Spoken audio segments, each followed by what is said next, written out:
Arrêtons-nous. Il semble en effet que nous ayons touché dans l'étoile à 6 branches un symbole particulièrement riche, c'est-à-dire susceptible d'irradier de toutes parts. Expressif d'ailleurs de l'union des contraires en même temps que de la totalité harmonieuse. Il interdit à l'esprit de s'arrêter à une position catégorique. Il comporte une leçon de relativité.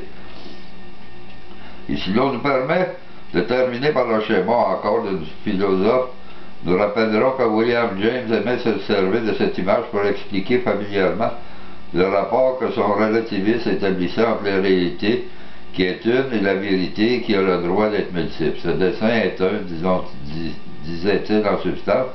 Cependant, selon la manière dont vous le considérez, vous pouvez y voir une étoile ou 2 triangles ou un hexagone entouré de 6 petits triangles. Ces expressions sont fort différentes, et cependant chacun est vrai. Si le maître de Harvard tomba sur cette image pour illustrer ce rapport, fût-ce tout à fait un hasard. Quoi qu'il en soit, il est bien remarquable que quelques-uns des symboles les plus typiques de la synthèse expriment en même temps avec force la présence d'opposés, coincidentia oppositorum, comme s'il avait aussi cette fonction d'interdire à l'esprit de se reposer dans une unité dépourvue de tension qui serait comme une mort. Hegel nous dirait qu'une synthèse étant atteinte, la vie doit rebondir sous forme d'une nouvelle opposition.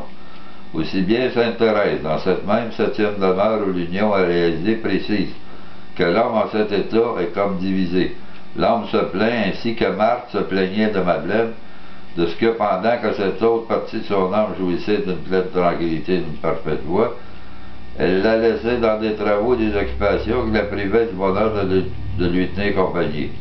Il s'agit de dire que même dans cet état d'union, le pôle de l'action subsiste et doit subsister en face de celui de la contemplation, dont la fascination exclusive est condamnée. Vous ne devez pas vous imaginer que ce fondement ne consiste qu'à prier, à méditer. Il faut pour vous avancer, travailler, à pratiquer les vertus. Du fait, c'est bien dans le même sens, mutatis mutandis, que Hans Trub, un disciple de Jung, met en garde contre le danger de comprendre et de vivre la réalisation de cette totalité qu'est le soi d'une manière de nouveau unilatérale qu'il fermerait le sujet sur lui-même